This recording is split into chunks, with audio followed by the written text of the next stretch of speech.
Tag, CGC, or BGS. Remember them? You could use any of those if you don't like PSA's new prices or turnaround times. Welcome to the Card Adventures Podcast.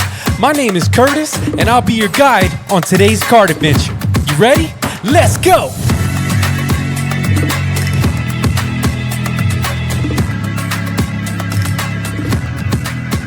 What's going on, everybody? Yeah, I said it. You can use other grading companies outside of PSA if you want to. I find it interesting. People say that they like BGS whenever I do my surveys, things, polls on Instagram and stuff like that. I get so much love for BGS. Anytime I post stuff about PSA, I get a lot of BGS in the comments. But yet the numbers just aren't there. I don't think people are spending money with BGS as much as they say they like them. But I did. Recently, I did a sub to BGS, did 8 cards, and I had a great experience. I used their highest tier, whatever it's called, Express or whatever, $150 a card. But they were important cards, so it was worth it. And I had a great experience. I liked the slabs. Of course, I've always said that inner sleeve dulls it down a little bit, and it did, but not a deal breaker.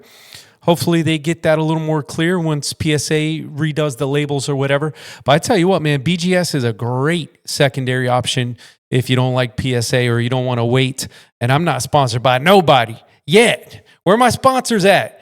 Card Adventures Podcast. We do this every Tuesday, every Thursday, everywhere that you listen to podcasts or watch on YouTube. You can follow on Instagram where I share my personal collection at the Card Adventures Podcast. I really appreciate all the love and support that's been coming through. We've been having a blast. We are 13 episodes in. I don't really do the numbers of the episodes when I post my stuff. I just do a regular title. But yeah, episode 13, baby. Having a blast. Thank you for joining.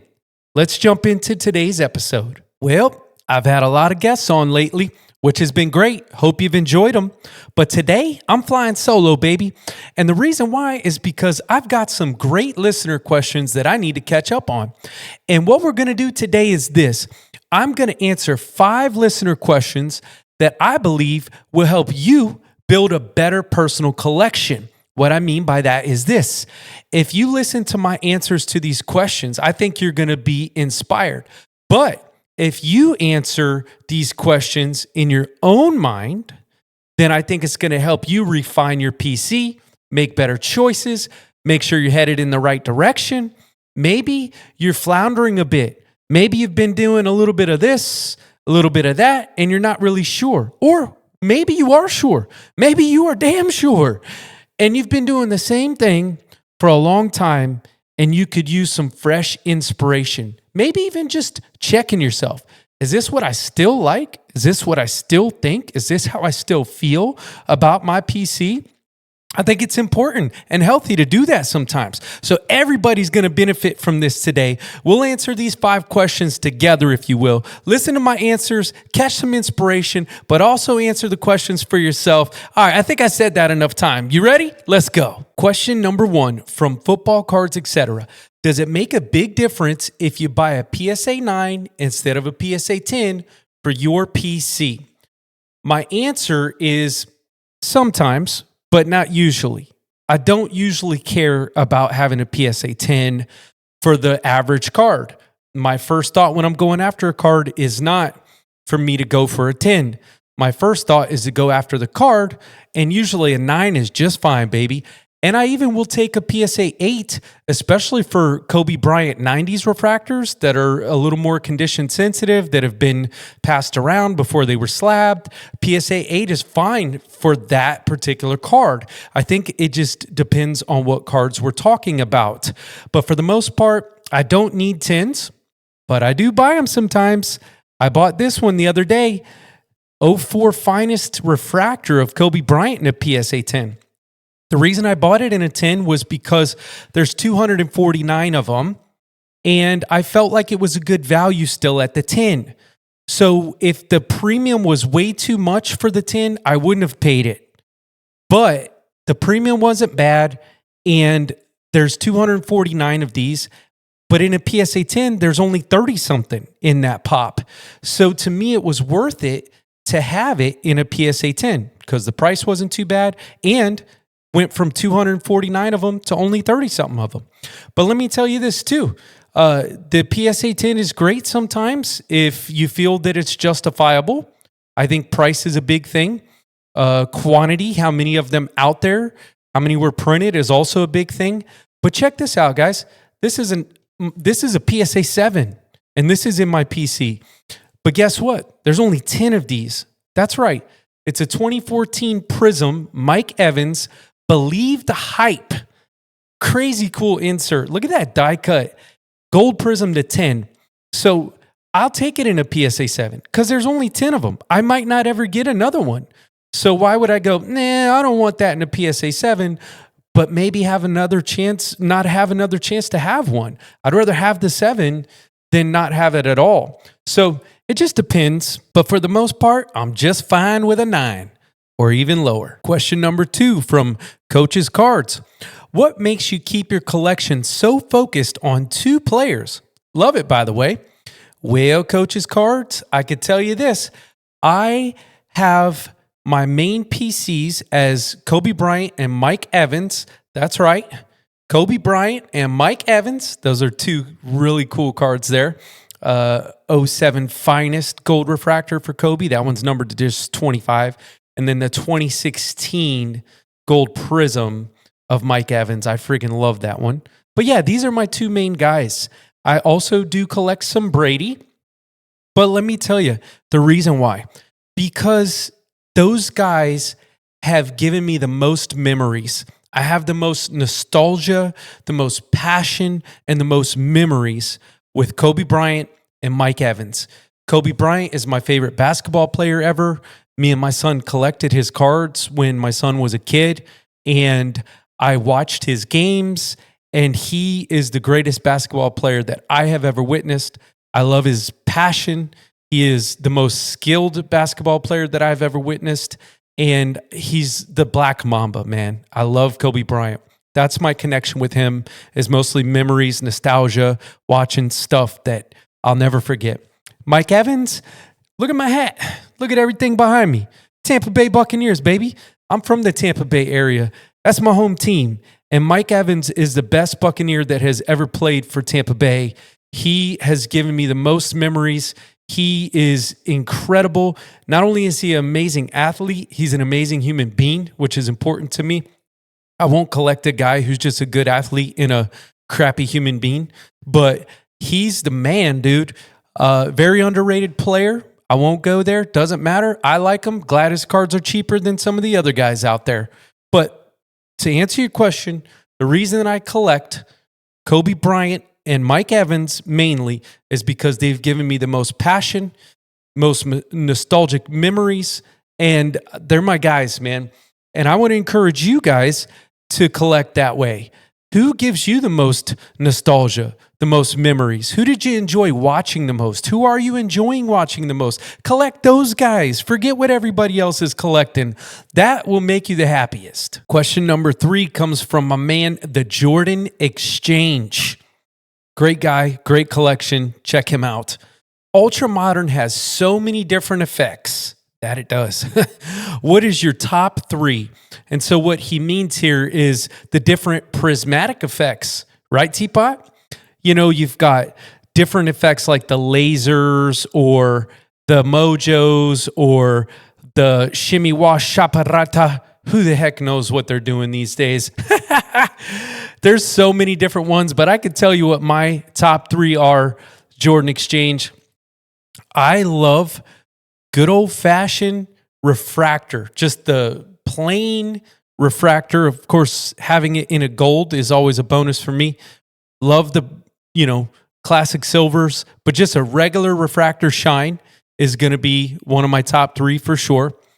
My second is probably going to be the cracked ice effect. I freaking love cracked ice. Give me a cracked ice. I'll tell you what I need. I need a cracked ice contenders auto of Mike Evans and Kobe Bryant. I loved cracked ice, even in the prism sets, cracked ice rocks. I think it's beautiful. But this one right here that I'm about to show you rocks my world also, and that is the Mojo Prism. I freaking love the Mojo design. Something about it reminds me of a piece of jewelry, and it just looks so prestigious to me. I love the effect. It picks up a lot of light. It refracts a lot of light. This prismatic effect is incredible. I love Mojos, and they're typically low numbered print. So in basketball, a lot of times they're numbered to just 25. For whatever reason, in football, they upped it to 30. But I love Mojo. I love cracked ice. And again, I love just the good old-fashioned refractor effect. Those are my top three out of all the different shimmy washer, laser blaster, hypnotic, supersonic, boom, parallels, and prismatic effects that they have out there these days. Those are the three I'm going with. Question number 4 from Robert 509049. If your name is Robert, I'll tell you how to set yourself apart with your Instagram handle. Just pick some numbers and add it to the end. Boom, there you go. Now you got a unique name. Love it, Robert. Appreciate the question. Do you think jersey match, color match, or first and last on print matter and drive a premium? Yes, yes, yes, and yes. Really got 4 questions here. Love it. Gives us something to talk about. You're going to want to listen to this. My opinions matter. Just kidding. It's just my opinions. But here are my opinions. Jersey match, yes. I think it is cool, and it definitely brings a premium.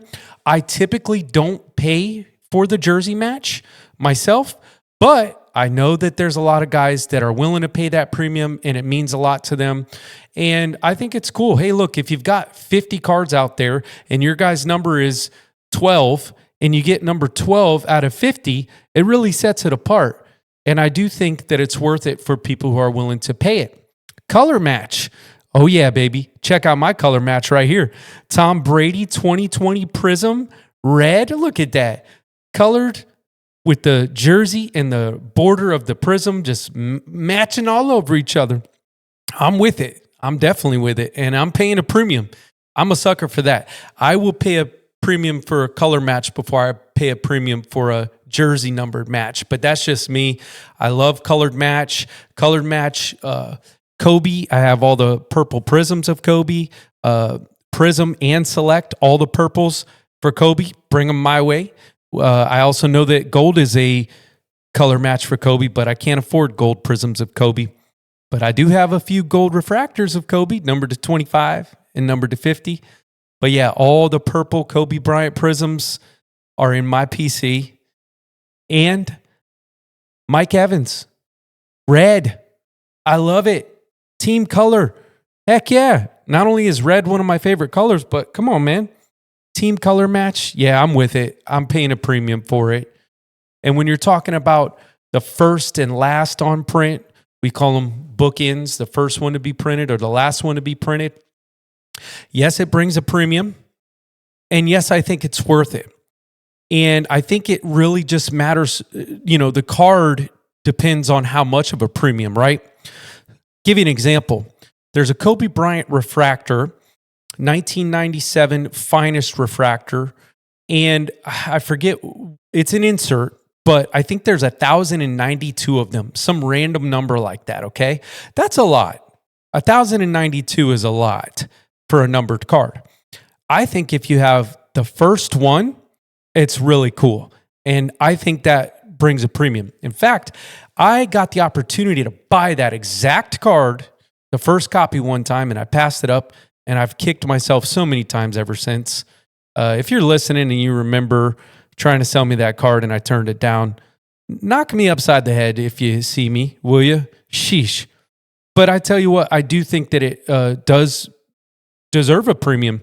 In fact, I paid a premium for a bookend number 10 out of 10 big time the other day. Why? Because it is the 2025 Mike Evans Gold Prism 10 out of 10. You know what that means? That is the last Mike Evans gold prism ever made, and I own it. Yeah, I paid a premium for that. Smashed bin all day long. Didn't even send an offer. Bring it home to Papa because it matters to me. Now, again, some guys, they look at this and they go, I will pay X amount. Another guy looks at it and says, I'm not paying a premium for that. I'll just wait for another copy to come along. So everybody's different. I don't know what you like, but I know that I will pay a premium for color match all day long. I will pay a premium for some bookends, and I typically bow out of the jersey number premium. That's me. That's what I think about it. What do you think? Question number 5 from Cougar Sports Cards. Any nostalgia buys for Prism cards now that Topps owns the license? Absolutely. Yes. But I want to dissect this a little bit because the question is, are there any nostalgia buys for Prism now that Topps owns the license? So I want to kind of differentiate here. Nostalgia based on memories, right? From back in the day type deal. So I want to kind of differentiate between appreciation buys and nostalgia buys because I have a ton of appreciation that isn't necessarily nostalgic, right? I appreciate 2024 Prism, but it's not nostalgic. It was just, last year's set if we're talking about football, even though 2024 was 2 years ago. It was just last year's football set. So all that to say, I appreciate so much of the Panini era, not just Prism, but Select. Not a huge fan of the latter years of Select as they watered it down and went to retail, although some of it's nice. But when you talk about nostalgia, oh yeah, baby. Early Prism, early Select, early Panini stuff. I love 2012 Prism, 2013 Prism, 2014 Prism. I love Select early years, 2012, 13, 14 Select, especially 2013 Select. 2013 Select is probably my favorite Panini product throughout the entire Panini era. So I love Panini, Select, and Prism. A couple other brands were cool, but nostalgic buys, heck yeah, I'm in. Let me show you something. This is not recent, but these are 4 2012 Prism cards from my personal collection that bring nostalgia. And I can say nostalgia because this is early enough to where there's memories of me picking some of these up with my son when he was little, okay? So it qualifies as nostalgic, if you will. But these cards right here are some of the best cards that were ever made by any manufacturer in any era, period. 2012 Prism. Let me tell you something. These silvers, before silvers were overprinted, there's estimated to only be 80 of these, even though they're not numbered. Each one of these inserts, it's estimated to only be 80 copies of them. Could be wrong about that. Check Card Channel, okay? But my point is they were limited. They weren't a dime a dozen. There wasn't 2,000 of them printed. And so back at this time, I can get nostalgic about a time when you had to really hope that you could pull a silver and silvers were respected and silvers were appreciated. I'm a silver guy. Nothing shines like a silver. Lots of nostalgia for me with this. I love 2012 Prism. I love these cards here. The MVP is my favorite, not because it's a PSA 10, but just that particular insert from this set is my favorite because of the texture on the background. If you see it in hand, in person, that texture on the background is freaking gorgeous. The shine on 2012 was amazing. Trying to even pick these cards up when we didn't really know what we had. There wasn't a lot of demand for basketball at that time, 2012, 2013. I remember going to card hobby shops in 2013 and them not even carrying basketball because it was in such low demand. They couldn't really sell it. So at that time, the only way that I could get my hands on any of those Kobe's were to hope to find them on eBay. And I did. But it was a different time, man. It was really interesting time. Kobe Bryant was still the man at that time, and he was the Black Mamba who I fell in love with at that time. So yeah, I got a lot of nostalgia around early Prism, early Select. I freaking love it, man. What do you have nostalgia for? What can you think of as a collector that brings you nostalgia? I know a lot of guys my age have nostalgia when it comes to the 90s basketball, 90s baseball. What are you nostalgic about? I think you should ask yourself this question, because those are the cards that you should be going after.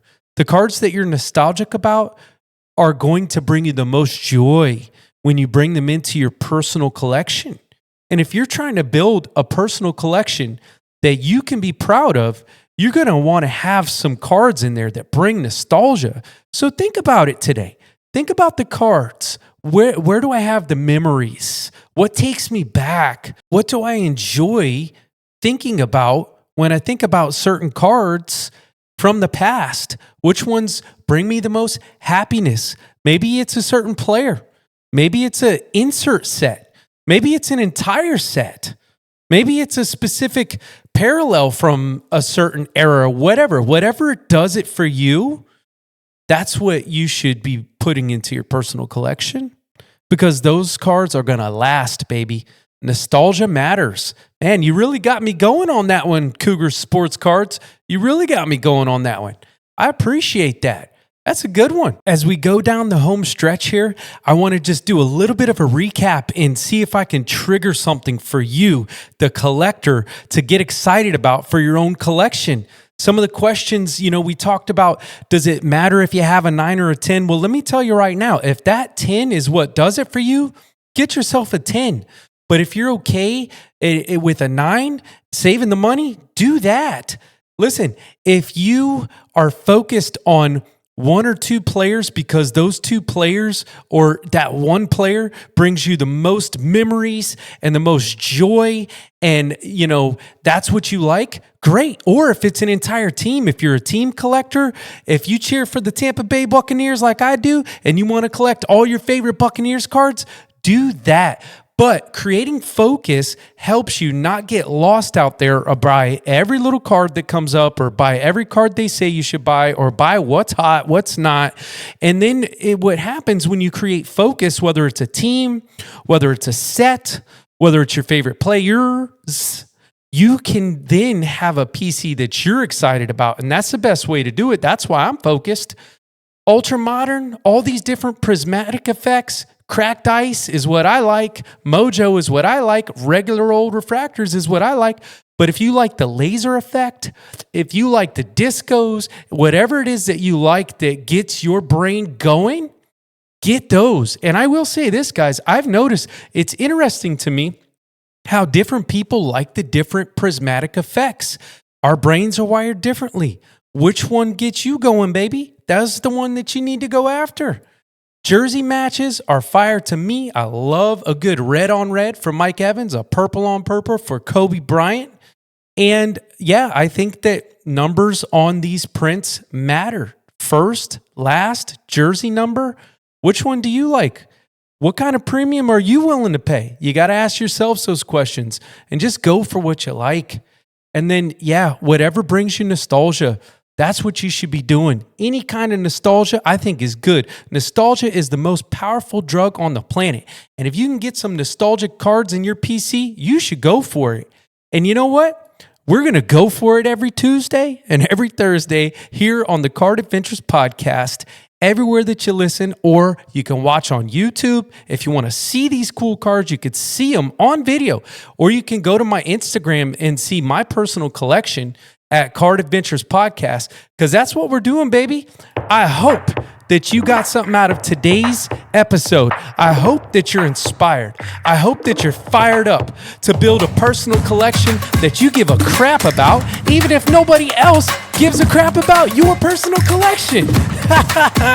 See ya.